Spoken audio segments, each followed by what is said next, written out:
एक बार की बात है, शहर से बहुत दूर श्यामपुर नाम का एक छोटा सा गांव था। उस गांव में रहने वाले लोग खेती करके अपना जीवन यापन किया करते थे। लेकिन उस गांव की सबसे बड़ी समस्या थी पानी की। उस गांव के आसपास ना कोई कुआं और ना कोई तालाब था, जिससे उस गांव में रहने वाले किसानों को हमेशा बारिश के पानी पर निर्भर रहना पड़ता है। जब वर्षा होती तभी किसानों की खेतों की सिंचाई होती थी, वरना किसानों को अकाल का सामना करना पड़ता था। इस गांव में बसंत नाम का एक किसान अपनी पत्नी मोहिनी और एक छोटे से बेटे मोनू के साथ एक छोटे से घर में रहता था। वे सभी लोग बहुत प्यार से एक दूसरे के साथ रहते हैं। बसंत बहुत ही मेहनती और साथ में ईमानदार किसान था। वह कभी भी किसी का बुरा नहीं सोचता था। वह सभी के साथ बहुत अच्छे व्यवहार से रहता है। बसंत का अपना एक खेत था जिस पर वह बहुत ज्यादा मेहनत करता है। वह सुबह खेतों में खेती करने के लिए चला जाता है और खेतों का सारा काम निपटाकर शाम होते ही वह वापस अपने घर आ जाता है।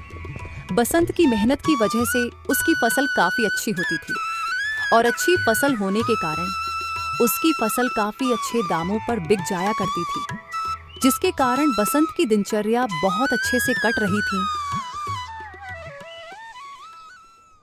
अरे भाग्यवान, मैं खेतों पर जा रहा हूँ। आज खेतों में बहुत सारा काम है तो मुझे आने में देरी हो जाएगी। और मैंने अब नाश्ता कर लिया है, तुम मेरे लिए खाना मत बनाना। अब मैं शाम को ही खाना खाऊंगा। हाँ जी, जाइए और शाम को जल्दी आने की कोशिश करना। अरे चिंता मत करो भाग्यवान, मैं आ जाऊंगा। ऐसा बोलकर बसंत अपने खेतों की ओर चल पड़ता है।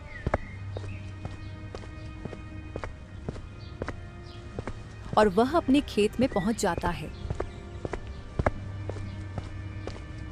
फिर बसंत पूरी मेहनत से खेतों में काम करता है और वह थोड़ा थक जाता है और एक पेड़ के नीचे विश्राम करने लगता है। फिर ऐसे ही बसंत की आंख लग जाती है और उसे एक बहुत बुरा सपना आता है। वह सपने में देखता कि इस बार उसके गांव में बारिश नहीं हुई है और बारिश नहीं होने के कारण सभी किसानों की फसल उपज ही नहीं हुई है। फिर अचानक से उसकी आंख खुल जाती है और कहता है, हे भगवान, मैं यह कैसा सपना देख रहा था। अगर सच में ऐसा हुआ तो हम तो बर्बाद हो जाएंगे। अगर वर्षा नहीं हुई तो मेरी तो सारी फसल बर्बाद हो जाएगी। नहीं नहीं, ऐसा नहीं हो सकता है। अगर वर्षा नहीं हुई तो हम क्या करेंगे? ऐसे में तो हम भूख से मर जाएंगे। हर साल तो वर्षा होती है, तो इस साल भी वर्षा जरूर होगी। ये मेरा बस एक सपना है। ऐसा सपना देखने के बाद बसंत बहुत ज्यादा घबरा जाता है और अपने घर वापस जाने लगता है। तभी वह देखता है कि गांव की चौपाल में कुछ लोग आपस में बातचीत कर रहे थे और बोल रहे थे, अरे भाई, मैंने सुना है इस बार गांव में वर्षा नहीं होगी, जिसमें हमारे गांव का भी नाम आता है। टीवी पर न्यूज में दिखा रहे थे कि इस साल कुछ गांव है जहां पर वर्षा नहीं होगी। अगर ऐसा हो गया तो हम किसानों का क्या होगा? अरे तुम क्या बात कर रहे हो बिरजू भाई? अगर वर्षा नहीं हुई तो हमारे खेतों में फसल कैसे लगेगी?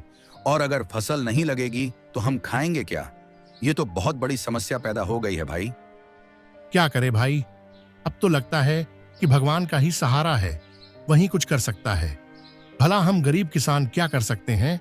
ऐसे में तो हमारे गांव के तो आसपास कोई कुआं और तालाब भी नहीं है कि जिससे हम अपने खेतों की सिंचाई कर सके।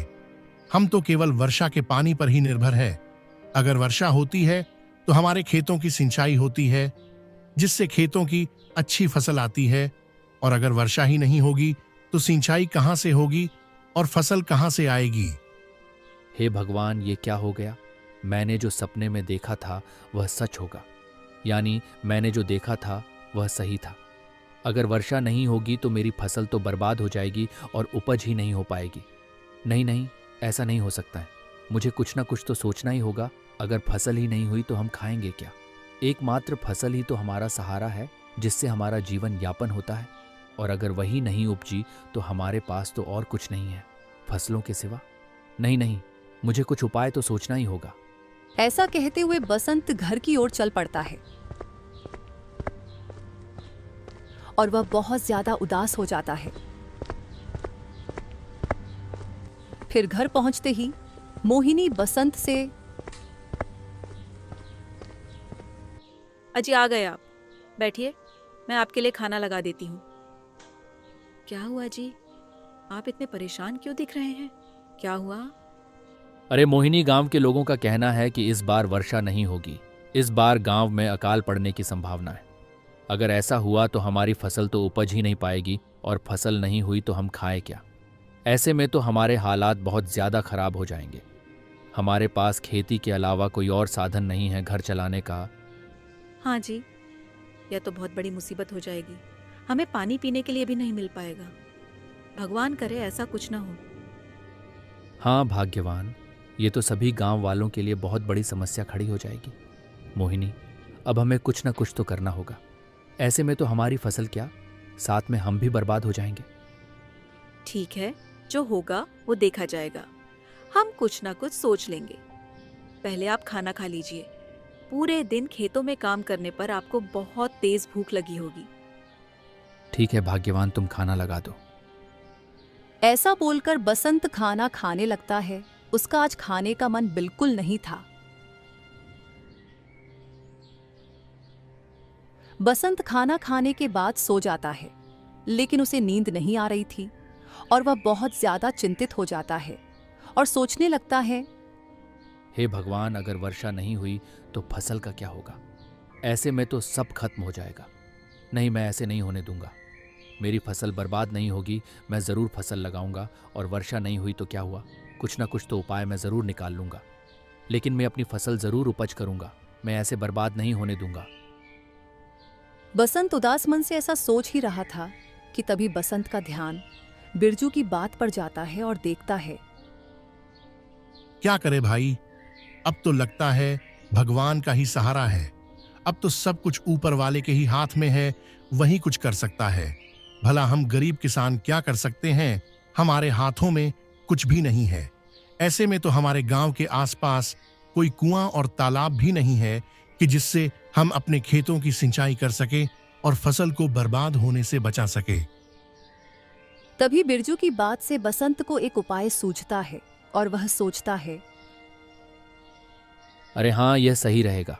अब हम सभी गांव वालों को मिलकर एक कुआं खोदना चाहिए। इसके लिए मुझे गांव के कुछ और लोगों की भी सहायता चाहिए होगी। अगर वह मेरी मदद करेंगे तो यह काम ज़रूर सफल रहेगा। सबसे पहले मुझे गांव के सरपंच जी से बात करनी होगी। हाँ, सुबह होते इस बारे में मैं सरपंच जी से बात करूंगा और कल ही हम अपना काम शुरू कर देते हैं। ऐसा सोचते सोचते बसंत को सुबह हो जाती है। फिर अगले दिन सुबह होते ही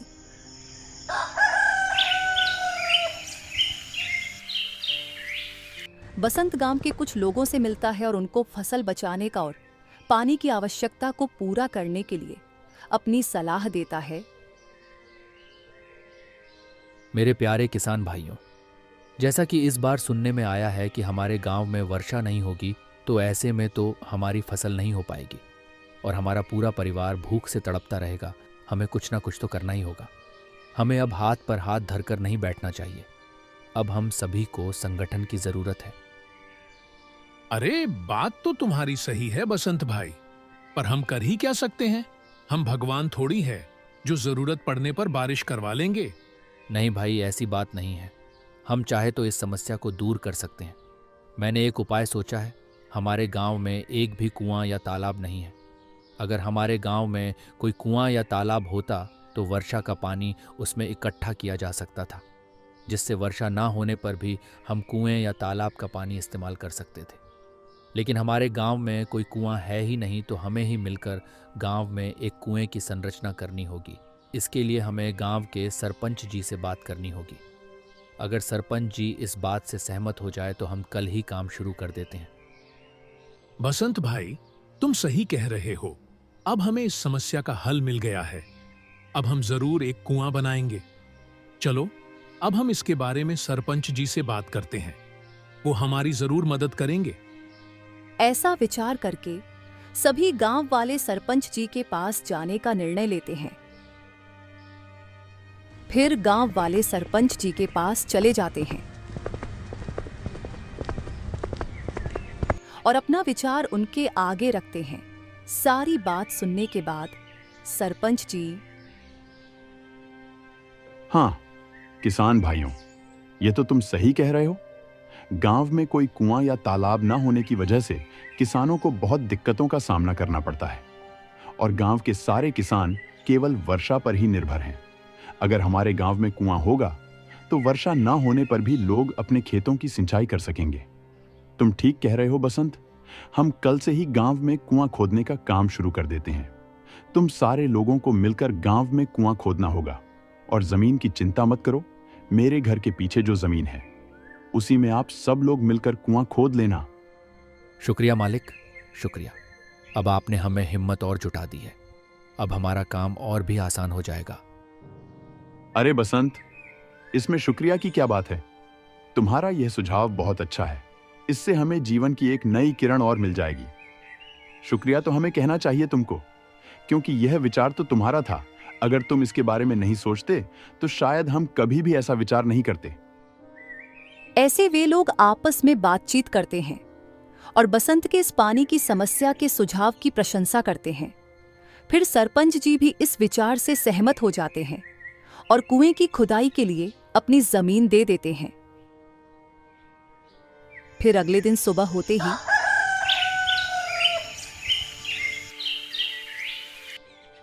सभी गांव वाले इकट्ठा होकर कुएं की खुदाई शुरू कर देते हैं।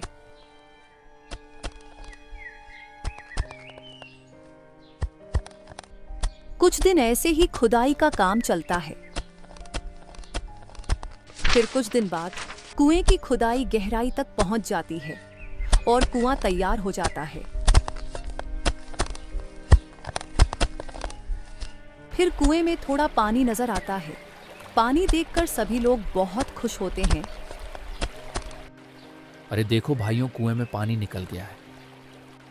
हाँ, ये तो बहुत अच्छी खबर है भाई। चलो यह बात हम सरपंच जी को बताते हैं। फिर सभी लोग सरपंच जी के पास जाते हैं और ये खुशखबरी सरपंच जी को बताते हैं। फिर ये बात सुनकर सरपंच जी बहुत खुश होते हैं। अरे वाह, ये तो बहुत अच्छी खबर है। वाह भाई बसंत, तुम्हारा आइडिया तो काम कर गया है। अब हमारे गांव में भी कुआं बन गया है। अब हमें पानी की समस्या का सामना नहीं करना पड़ेगा। इस कुएं से हम अकाल का भी सामना कर पाएंगे। हाँ सरपंच जी, हमारे गांव वालों के लिए यह तो बहुत खुशी की बात है।